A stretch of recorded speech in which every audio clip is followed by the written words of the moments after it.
শিক্ষকদের উপস্থিতি নিশ্চিত করতে পিরোজপুরে সরকারি প্রাথমিক বিদ্যালয়গুলোতে কোটি টাকা ব্যয়ে স্থাপন করা হয় বায়োমেট্রিক হাজিরা মেশিন। ৬ বছর ধরে মেশিনগুলো অকেজো। সংশ্লিষ্ট দপ্তরের দাবি, প্রকল্প বাস্তবায়নের বিভিন্ন পর্যায়ে দুর্নীতির কারণে এটি ব্যর্থ হয়েছে। গোলাম মোস্তফার তথ্যচিত্রে ডেস্ক রিপোর্ট। ২০১৯ সালে স্লিপ প্রকল্পের আওতায় জেলার ৯৭৯টি প্রাথমিক বিদ্যালয়ে শিক্ষক হাজিরা মনিটরিংয়ের জন্য ডিজিটাল বায়োমেট্রিক মেশিন বসানো হয়। প্রতিটি বিদ্যালয় থেকে নেওয়া হয় ২৫,০০০ টাকা। তবে এসব মেশিন কার্যকর ছিল মাত্র ১ থেকে ২ মাস। এরপর থেকে অকেজো হয়ে পড়ে আছে।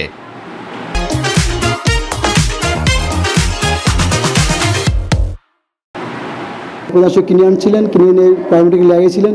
কিছুদিন চলার পর মেট্রিকটি নষ্ট হয়ে গেছে আর নষ্ট অবস্থায় আছে। বায়োমেট্রিক ডিভাইস, এই ডিভাইসটা আমরা কিছুদিন কাজ করার পরে অকেজো অবস্থায় পড়ে আছে। যারা দিয়ে গেছে তাদের কাছে আমরা বারবার যোগাযোগ করার পরও কোনো ফল আসেনি। শিক্ষকদের অভিযোগ, যন্ত্রগুলো নিম্নমানের হওয়ায় অচল হয়ে পড়েছে। প্রকল্পটি অর্থ আত্মসাতের ফাঁদ বলেও অভিযোগ তাদের।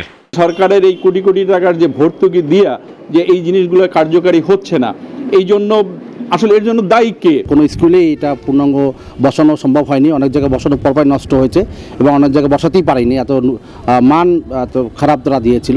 এ বিষয়ে জানতে মেশিন সরবরাহকারীদের সাথে মুঠোফোনে একাধিকবার যোগাযোগ করা হলেও তাদের পাওয়া যায়নি। ঊর্ধ্বতন কর্তৃপক্ষকে জানালেও কোনো নির্দেশনা পাওয়া যায়নি বলে দায়সারা জবাব শিক্ষা কর্মকর্তার।